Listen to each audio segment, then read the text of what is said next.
Dan menurut klaimnya si Lalit dalam tulisannya, Wak, ada 4 roh misterius yang sekarang sedang menempel pada keluarganya. Supaya keluarga ini bisa terbebas dari roh-roh tersebut, Lalit ini pun berkeinginan supaya keluarganya ini melakukan ritual tertentu. Hai, wassalamualaikum warahmatullahi wabarakatuh. Terima kasih sudah klik video ini. Oke, Wak, jadi di malam minggu ini aku akan ngebahas sebuah kisah menyedihkan yang menimpa sebuah keluarga besar yang ada di India yang dikenal dengan The Chundawat Family. Terima kasih yang sudah menunggu aku untuk membahas ini. Memang udah agak 2 minggu ya kalian nunggu ini ya. Mohon maaf ya, Wak, ya, karena ya itu aku harus mengeluarkan kisah Wawa duluan karena kemarin juga kan momennya Halloween gitu, Wak, ya. Gak apa-apa lah, telat yang penting terbahas, Wak, ya. Nah, balik lagi nih, Wak, ya. Jadi keluarga Chundawat ini dikenal seperti keluarga kelas menengah lainnya lah. Dia menetap dan fokus pada masa depan yang lebih baik seperti biasanya. Sampai tiba, Wak, di suatu waktu peristiwa hilangnya nyawa semua anggota keluarga Chundawat yang berjumlah 11 orang pada tahun 2018 lalu ini seketika langsung mengguncang Burari, New Delhi, India tempat mereka tinggal. Padahal nih, Wak, ya, keluarga mereka ini diketahui tidak memiliki musuh sama sekali dan bukan tipe keluarga yang hobi mencari masalah gitu loh, dan juga sangat dikenal taat beribadah. Dan apa yang terjadi di dalam 4 dinding rumah Burari sampai saat ini pun mungkin tidak akan pernah diketahui karena itu tidak ada dari mereka yang tersisa untuk bisa menjelaskan apa yang sebenarnya terjadi dengan keluarga malang ini. Jadi kalau misalnya kalian nonton video ini kalian berharap menemukan jawabannya, nggak ada, Wak. Nggak ada, orang semuanya meninggal.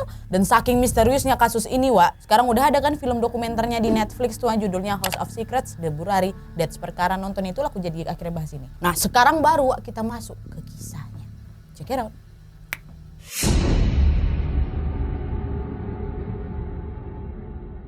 Oke, Wak, seperti biasa sebelum aku masuk ke kisahnya, aku ingin menyebutkan terlebih dahulu nama member keluarga besarnya Chundawat ini, Wak, ya. Nah, keluarga Chundawat ini, Wak, terdiri dari pertama Bhopal Singh, ayahnya, terus kedua Narayani Devi, ibunya, lalu Pratibha Singh, anak pertama Bhopal Singh, terus ada Priyanka, anaknya si Pratibha, lalu Bhavnes Singh, putranya Bhopal Singh, Savita, istrinya Bhavnes, Mika, Nitu, dan Dhruv, anak-anaknya si Bhavnes, lalu ada Lalit Singh, Wak, putra lainnya dari Bhopal Singh yang memiliki istri namanya Tina dan mempunyai 1 anak namanya Shivam. Lalu ada juga yang namanya Dinesh Singh dan Sujata Singh. Ini anak laki-laki dan perempuan Bhopal lainnya yang memang tersisa dari keluarga Chundawat ini, Wak. Karena mereka nggak ada pada saat kejadian ya. Nah, jadi, Wak, keluarga Chundawat ini berasal dari Rajasthan. Mereka tinggal di Tohana, Haryana namanya selama lebih dari 1 dekade sebelum akhirnya pindah ke Delhi pada tahun 89 sampai 90 gitulah. Nah, Bhopal Singh ini, Wak, adalah pria yang mapan secara finansial. Memang tidak begitu berlebihan tapi sangat cukup gitu loh. Dia memiliki tanah pertanian dan peternakan yang dikelolanya dari lama. Nah, Bhopal Singh ini akrab dipanggil Dedi atau ayah. Gak cuma sama keluarganya aja, tapi oleh semua orang yang dekat dengannya, Wak. Dan menurut banyak orang yang mengenalnya, Bhopal Singh ini adalah seorang pria yang mendapat rasa hormat dari semua orang juga. Apalagi anak-anaknya. Beliau nih, Wak, ya, kalau misalnya memberitahu anaknya apa yang tidak boleh mereka lakukan, gak perlu berteriak, cukup pakai isyarat mata ya. Nah, itu enggak artinya tuh. Udah paham anak-anaknya. Nah, ayah mereka ini biasa minum dan makan makanan non-vegetarian. Bahkan ayahnya ini jago, Wak, buat masakan kambing enak kali. Nah, sampai di suatu waktu, Wak, ketika Bhopal Singh ini mulai pensiun dari pekerjaannya, Bhopal Singh pun menjual tanahnya di Rajasthan dan dia membeli sebidang tanah di Burari, New Delhi, Wak, di mana nantinya akan dia tempati bersama istri dan 1 anak laki-lakinya, Lalit Singh, untuk bisa menghabiskan masa tuanya di sana. Sementara anak laki-lakinya yang lain kan ada Bhavnes sama Dinesh Singh tuh. Karena mereka sama-sama bekerja pada saat itu di kontraktor bangunan, Wak, di Rajasthan tadi. Dan kebetulan si Bhavnes sama istrinya Savita mendirikan bisnis bersama Dinesh. Jadi mereka nggak ikut nih pindah ke Burari, Wak, stay di Rajasthan. Tapi di pertengahan tahun ini putri Bhopal Singh yang bernama Pratibha Singh juga ikut, Wak, atau memutuskan ikut tinggal bersama Bhopal dan Naryani ibunya di Delhi, di Burari itu, Wak. Karena suaminya Pratibha adalah seorang pecandu alkohol dan keluarga suaminya juga nggak memperlakukan si Pratibha dengan baik lah gitu. Nah, karena kecanduan alkohol ini, Wak, suaminya Pratibha ini pun meninggal dunia dan keluarga Pratibha langsung, terutama bapaknya tuh, menyuruh Pratibha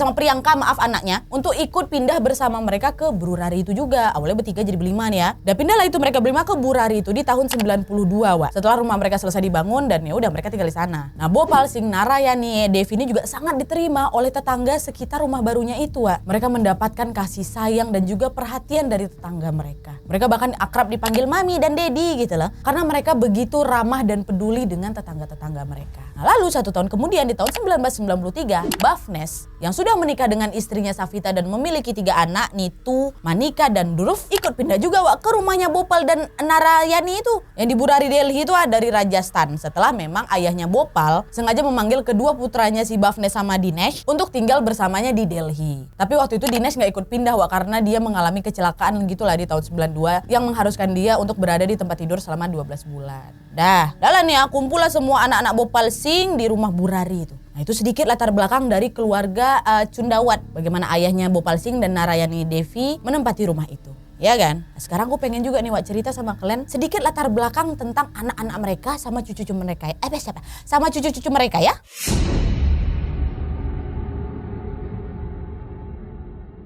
Oke, kita mulai dari Pratibha Singh, Wak. Jadi Pratibha ini selama di rumah Burari itu dia membuka les privat.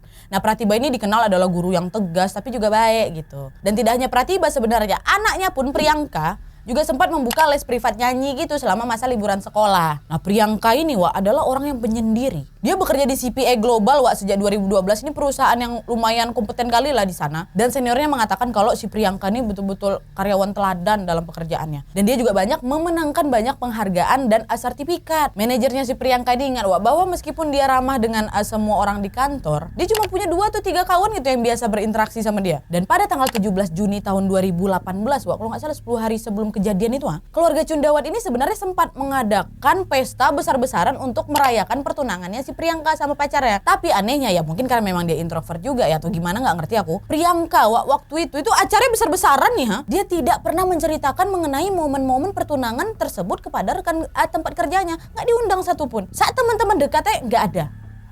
Nah sementara putra keluarga Chundawat Bhavnes Singh dia jauh lebih komunikatif daripada kakaknya Pratibha dan adiknya Lalit. Nanti Lalit aku kasih tahu. Nah Pak Bhavnes ini juga memiliki toko kelontong yang dibuka di rumah mereka. Rumah mereka kan tingkat, di bawah tuh toko kelontongnya si Bhavnes. Dan di toko kelontongnya ini sering menjadi kayak tempat nongkrong gitulah sama orang-orang di sana dari semua lapisan masyarakat untuk datang berbelanja atau sekedar datang nongkrong ngobrol aja gitu Bhavnes akan dengan senang hati menyambut dan menghibur mereka semua dengan senyum yang hangat gitu. Nah putrinya Bhavnes, Nitu, selalu menemani ayahnya Bhavnes karena Nitu ini selalu duduk bersama Bhavnes di tokonya dan membantu sang ayah untuk mengelola keuangan. Bahkan ya para tetangga mengatakan mereka paling terkejut dengan kematian Nitu. Karena Nitu ini betul-betul dikenal yang paling supel, paling ceria sama sebuah tetangga lah gitu. Nah adiknya sini tuh namanya Manika, ini kayak di sisi lain kakaknya gitu loh. Dia orang yang pendiam, yang sangat mementingkan studinya Manika ini memang tidak terlalu terbuka gitu loh sama orang lain. Ya dia kalau misalnya ke kelas itu balik langsung ke rumahnya. Nggak ada pergi-pergi nongkrong, pergi bergaul gitu nggak ada. Kebanyakan baca buku di rumah juga. Nggak kayak sini tuh kan yang lebih sering bergaul gitu. Nah sementara itu untuk menantu perempuannya Bhopal ini ada Savita istrinya Bhavnes sama Tina ya istrinya Lalit. Bisa dikatakan mereka ini cocok dengan stereotip ibu rumah tangga yang cakep lah gitu Mereka bangun pagi, memasak untuk keluarga, merawat anak-anak mereka dengan baik dan juga orang tuanya mereka sopan dan berperilaku baik dengan semua orang yang mereka temui gitu. Gak ada masalah nih menantu. Biasa menantu ada yang rese juga kan. Ada ibu mertua nonton di sini, jangan Bu, sabar. Capek juga mungkin menantu ibu tuh. Apa sih Nat, kenapa kesana? Oke lanjut. Sementara cucu-cucu keluarga Chundawat kayak Manika, Nitu, Priyanka, Shivam dan Dhruv, mereka semua nih siswa-siswi yang cerdas dan selalu mendapatkan nilai bagus dalam ujian mereka. Tadi Manika, Nitu, Priyanka udah aku bahas dikit ya. Ini aku bahas cucu laki-lakinya Bhopal sama Naravania sama Bu Depi. Nah cucu laki-laki mereka yaitu Shivam, anaknya Lalit, dan Dhruv anaknya Bhavnes ini mereka menyukai kayak otomotif gitu. Sepeda motor, mobil gitu mereka suka kali. Yang notabene-nya sebenarnya tidak dimiliki keluarga tersebut karena memang mereka ini lebih sering menggunakan kendaraan umum Nah seorang guru di sekolah mereka mengatakan anak laki-laki itu mereka sama-sama satu kelas dan memiliki teman yang sama juga. Dan mereka adalah siswa yang sangat cerdas dan juga sangat aktif dalam kegiatan ekstrakurikuler. Mereka hampir tidak pernah bolos sekolah. Ada kawan mereka namanya Jatin ingat kali bahwa kedua cucunya Bhopal ini rutin mengikuti permainan kriket dan bersepeda hampir setiap hari. Tapi entah kenapa mereka tidak datang bermain di minggu terakhir bulan Juni, 1 bulan sebelum kejadian itu. Dan Jatin ini juga mengatakan baik Dhruv dan Shivam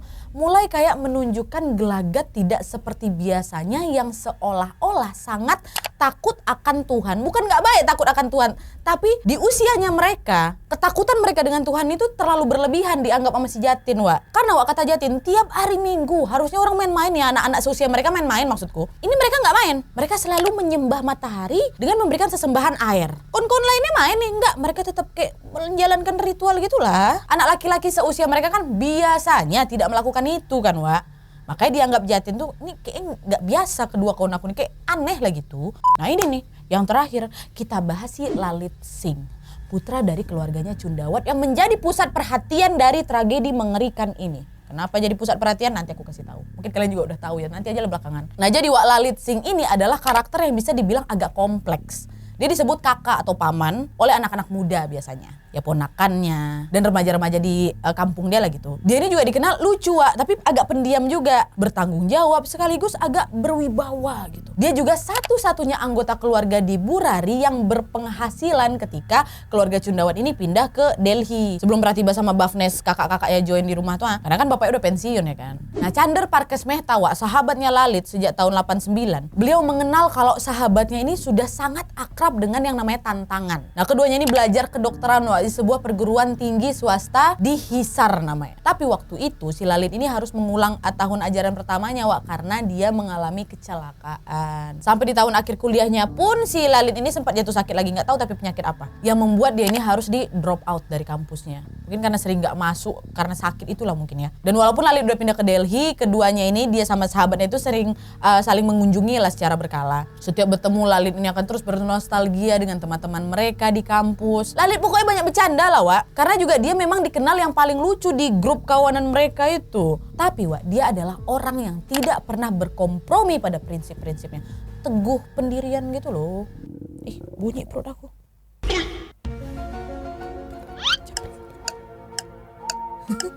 Oke. Nah terus Wak, Lalit ini pernah bekerja di sebuah toko triplex gitu di Sahdara namanya pada pertengahan tahun 90-an. Sampai akhirnya baru dia ini berhasil membuka toko sendiri. Toko triplex sendiri dibangunnya di rumah Burari itu. Jadi di bawah itu ada toko sembako abangnya, ada juga toko triplex dia gitu pada tahun 2002 bulan Februari. Lalu dia menikah dengan Tina dan 3 tahun kemudian putra mereka lahir namanya Shivam. Udah tuh ya. Jadi lengkap tuh, ada 12 orang yang tinggal di rumah itu. Kakek nenek, 3 anak mereka, 2 mantu sama 7 cucu. Nah lalu pada tahun 2004 sebuah insiden besar mengguncang hidupnya Lalit. Entah kenapa gara-gara persaingan bisnis atau gimana, Wak ya. Si Lalit ini pernah didorong ke sebuah ruangan yang berisi beberapa triplek terus dibakar dia. Keluarga Cundawat sebenarnya tahu siapa dalang di balik itu semua, cuma nggak mau dikasih tahu di publik. Pokoknya dia kayak dijebak gitu lah sama kawan-kawan kantornya. Tak karena dia bermasalah atau kawan kantor yang bermasalah itu nggak ngerti. Yang jelas dia kayak diperangkap gitu loh di dalam ruangan terbakar itu. Dan setelah kejadian itu, Wak, Lalit entah kayak gimana ceritanya, dia jadi kehilangan suaranya. Gak bisa ngomong lagi si Lalit ini ya. Nah setelah kejadian ini, Wak, mulailah itu banyak hal berubah di kehidupannya si Lalit. Dia jadi pemurung, dia gak mau ketemu banyak orang gitu. Dan keluarga yang lainnya pun juga berusaha untuk nge-backup si Lalit. Kayak tiap kali tetangga nanya, kenapa kok Lalit tiba-tiba gak bisa ngomong, Ibu? Hah? Kemarin kok jadi gak pergi ke rumahnya siapa? Jadi kayak dialihkan gitu loh, seperti gak mau ngebahas apa penyebab si Lalit ini kehilangan suaranya. Kata tetangga kayak gitu. Nah ditambah lagi, Wak, pada bulan Februari tahun 2007, Wak, ayah mereka Bhopal Singh meninggal dunia karena penyakit pernapasan. Dan kematian ayahnya inilah yang betul-betul mengubah kehidupan bukan hanya Lalit, tapi kehidupan keluarga Cundawat keseluruhan. Ya, setelah ayahnya ini meninggal, Wak, mulai terjadi perubahan-perubahan drastis dari keluarga ini. Masuk lagi ke sini.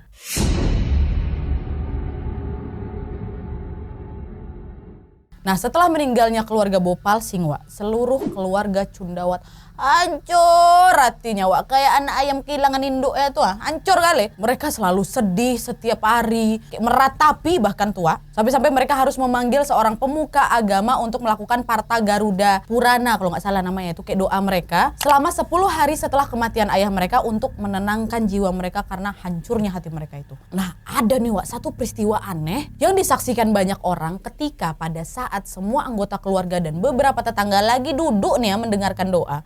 Tiba-tiba Lalit, kalian ingat kan dia kan kehilangan suaranya tuh. Tiba-tiba Lalit ikut melantunkan doa. Suaranya balik lagi, Wak. Dan suara yang dikeluarkan sama Lalit ini, Wak, mirip persis sama suaranya Bopal Singh ayah mereka. Langsunglah semua orang bilang, Dedi Aa Gaye, Dedi Aa Gaye, Dedi telah kembali. Semua pun heran, takjub, bercampur bahagia juga pastinya. Nah, keluarga dan para tetangga berpikir bahwa Lalit ini sudah dirasuki oleh arwah ayahnya. Karena setiap kali dia kayak kerasukan, suara Lalit tiba-tiba berubah menjadi suaranya Bopal.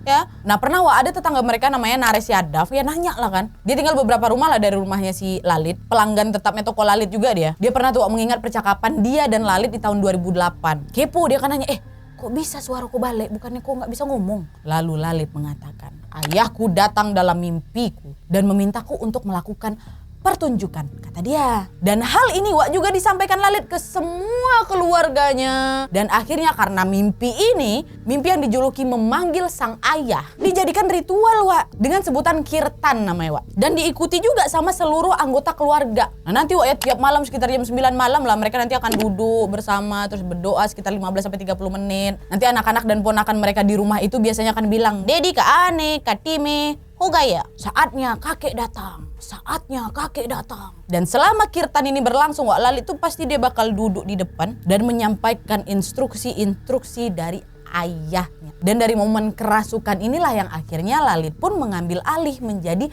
peran penting di keluarga Cundawat. Nah setelah ritual kirtan itu rutin mereka lakukan, keluarga Cundawat ini juga mengalami banyak perubahan gaya hidup. Mereka berhenti makan dan memasak makanan non-vegetarian.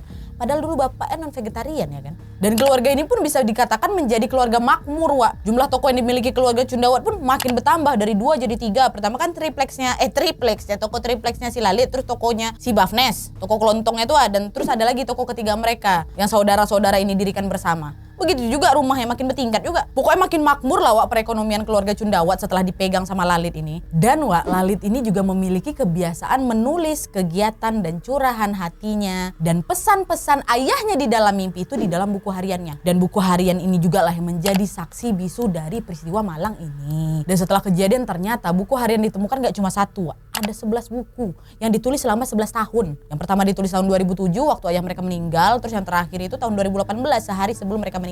Nah di dalam buku harian ini di bagian atasnya itu udah tertengok tuh bagian pembuka dari buku itu aja itu udah dipenuhi dengan kalimat penuh instruksi dengan kata-kata yang tegas, terkesan seperti memarahi gitulah, terisi perintah dan juga peraturan supaya bisa diikuti oleh semua anggota keluarga Cundawat. Dan pastinya buku harian ini memiliki pengaruh besar pada cara semua anggota keluarga menjalani kehidupan mereka. Itu ya sedikit latar belakang dari member-member keluarga Cundawat. Mungkin sebagian di antara kalian menganggap, para member ini pribadinya baik-baik semua kok, Walaupun ada lah yang aneh-aneh dikit, tapi kok kayaknya nggak mungkin orang ini menghilangkan nyawa mereka ya. Aku pun mikirnya kayak gitu, tapi ternyata kejadiannya kan tidak, sayang. Nah sekarang baru kita masuk ke bagaimana peristiwa malang keluarga Cundawat ini terjadi, ya. Check it out.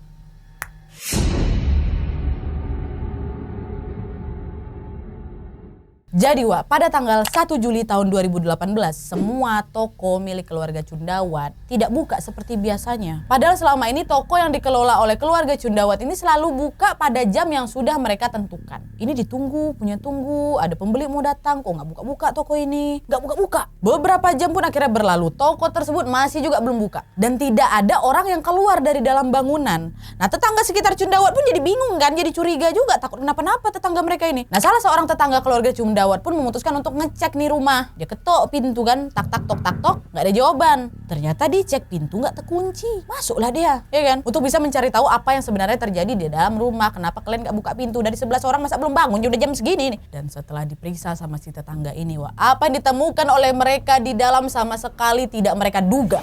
Seluruh anggota keluarga Cundawat yang berjumlah 11 orang ini sudah tampak terikat dan tergantung dengan mata dan mulut yang tertutup.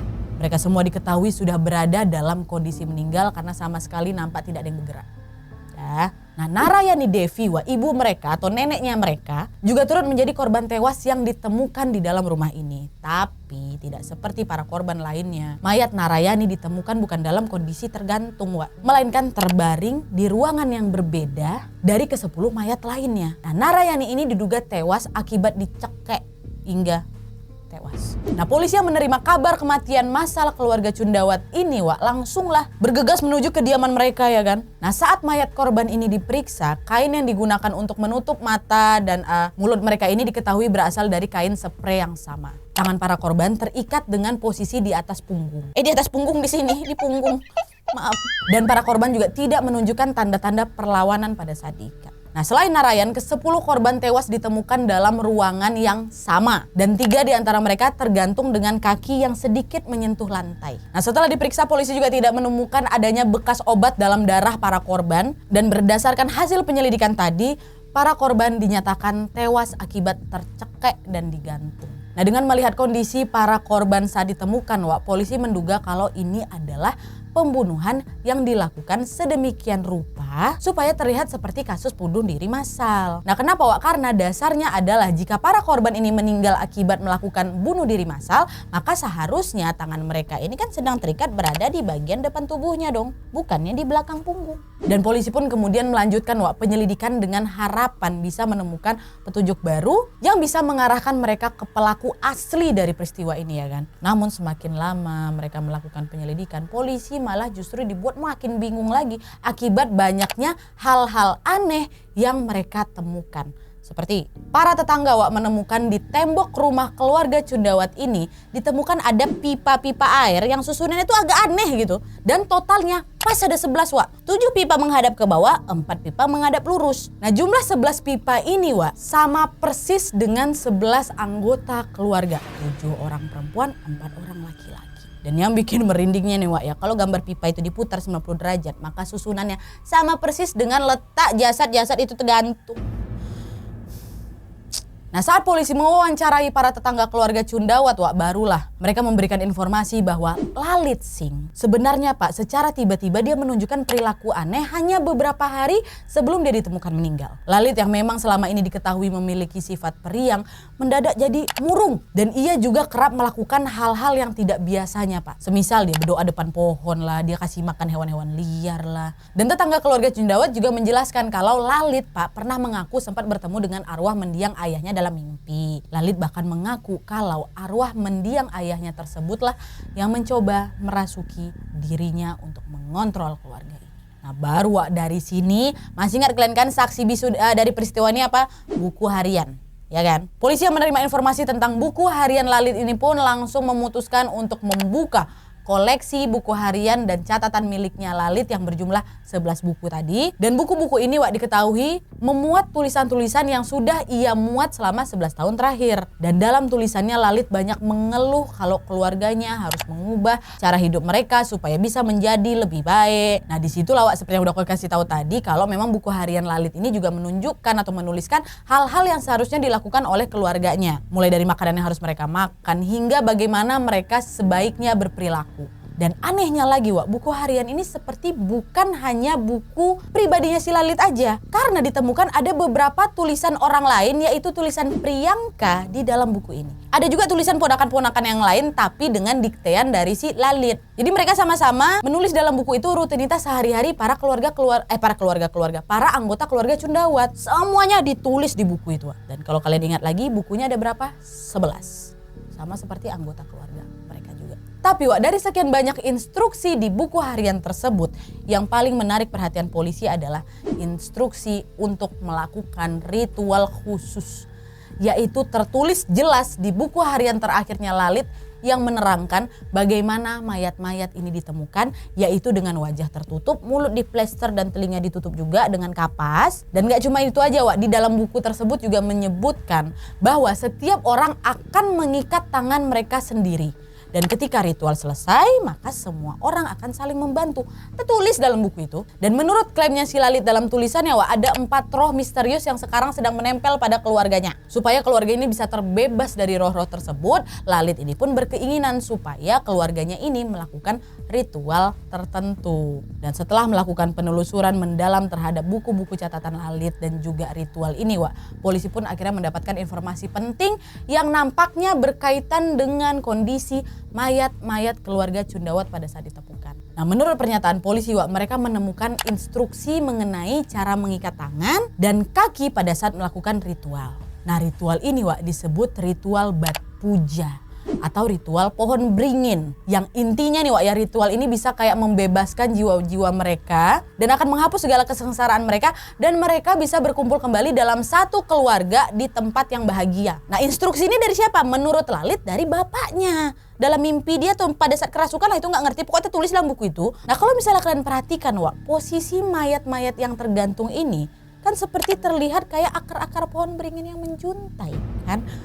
Ih, kok merinding aku ya. Jadi memang Wak, semua yang mereka lakukan dipercaya mengikuti instruksi dari Lalit yang ada di dalam buku harian itu. Dan juga Wak, ditemukan di TKP ikatan tangan Lalit itu terlihat paling beda dari anggota keluarga yang lain yang digantung. Nah, keluarga yang lain Wak diikat ke belakang dengan tali atau kabel gitulah. Sedangkan tangannya Lalit itu diikat ke depan dengan menggunakan kawat, seolah-olah dia itulah yang ngikat diri dia sendiri. Kalau kawat kan bisa dibengkok-bengkokin ya kan. Nah, dengan melihat hal-hal tersebut Wak, maka Lalit diduga kuat menjadi dalang kematian massal sanak familinya sendiri. Namun polisi masih belum yakin apakah para anggota keluarga Cundawat ini tewas akibat melakukan bunuh diri massal secara sukarela atau dibunuh oleh Lalit. Dan menurut kesaksian para tetangga lagi Wak, ada rekaman CCTV yang menunjukkan ada 2 orang anggota keluarga Cundawat sempat membeli kursi, kabel-kabel, dan benda-benda untuk keperluan ritual di malam sebelum kejadian. Dan kursi, kabel, dan alat-alat tersebut juga ditemukan di ruangan tempat keluarga Cundawat ini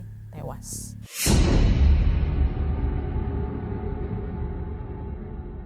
Nah, dugaan kalau Lalit berhasil meyakinkan anggota keluarganya untuk melakukan ritual bunuh diri massal pun merebak Wak. Tapi Wak, ritual ini diduga tidak dimaksudkan untuk berujung pada kematian. Nah, sebabnya adalah dalam catatan Lalit kan kalian ingat nggak tadi? Ada instruksi agar para peserta ritual membantu melepaskan ikatan satu sama lain pada saat ritualnya sudah selesai. Nah, dengan melihat hal tadi, polisi menduga kalau keluarga Cundawat ini sebenarnya tidak berniat untuk melakukan bunuh diri massal. Namun karena ritualnya berjalan tidak sebagaimana mestinya, mereka pun akhirnya kehilangan nyawa mereka dalam ritual ini. Tapi ada juga orang yang berpendapat bahwa sepertinya alasan yang aku sebutkan tadi kalau nanti di akhir ritual baru kita lepaskan itu adalah kayak kesengajaannya si Lalit yang mau menjebak mereka. Udahlah, ikat aja dulu, nanti juga kan nanti dilepas lagi. Padahal mah memang niatnya dia untuk memusnahkan seluruh keluarganya, amit-amit ya coy. Dan yang jelas tidak semua pihak bersedia menerima penjelasan dari polisi tersebut. Para kerabat dari keluarga Cundawat yang tersisa seperti Divnes dan Sujata ya, anak buah Palsing lainnya yang memang masih hidup, mereka menduga kalau sanak familinya itu pasti tewas akibat dibunuh secara misterius. Mereka membantah kalau keluarganya bakal nekat melakukan ritual berbahaya kayak gini. Tapi meskipun begitu, mereka tetap tidak memiliki dugaan mengenai siapa kira-kira pelaku peristiwa ini, siapa. Kalau memang kau bilang mereka dibunuh, siapa, nggak bisa jawab juga. Terus motifnya apa? Nggak bisa jawab juga. Nah, misteri lain yang masih belum terungkap juga Wak adalah kenapa di saat anggota keluarga Cundawat yang lain tewas dalam kondisi terikat, Narayani ibu mereka justru ditemukan tewas akibat dicekek. Mungkinkah Narayani ini dibunuh oleh anggota keluarga Cundawat yang lain karena menolak pelaksanaan ritual ini? Atau nih ya, mungkinkah sebenarnya Narayani memiliki andil dalam tewasnya keluarga Cundawat, namun kemudian dibunuh oleh pelaku aslinya? Pada akhirnya seperti yang aku bilang di awal tadi, kalau kalian mau tahu apa penyebabnya nggak akan ada di video ini. Karena memang kasus kematian massal yang menimpa keluarga Cundawat ini masih menjadi salah satu kasus paling misterius yang pernah terjadi di India selama beberapa tahun terakhir Wak. Dari sinilah aku pengen kali dengar pendapat kalian soal kasus ini. Tolong banjiri kolom komentar aku di bawah dengan pendapat kalian ya. Ayo kita diskusi sayang, oke? Oke Wak, jadi itu tadi sedikit penjelasan tentang kasus keluarga Cundawat ini. Yang tahu penyebab asli dari apa yang terjadi di dalam rumah sepetak ini hanya Allah Subhanahu wa Ta'ala aja yang tahu Wak. Dan aku betul-betul pengen dengar kali pendapat kalian soal kasus ini. Tolong ya komen semua di bawah Wak ya. Oke Wak, jadi sekian dulu videonya. Terima kasih banyak yang sudah menunggu dan menonton. Kalau kalian suka video ini, klik like ya. Jangan lupa komen di bawah untuk ide dan saran-saran untuk video selanjutnya. Jangan lupa nyalain notifikasinya supaya kalian tahu kalau aku upload video baru. And as always, jangan lupa untuk klik tombol subscribe supaya kalian sama-sama tahu informasi menarik dan menegangkan dari channel aku. See you next video Wak, bye.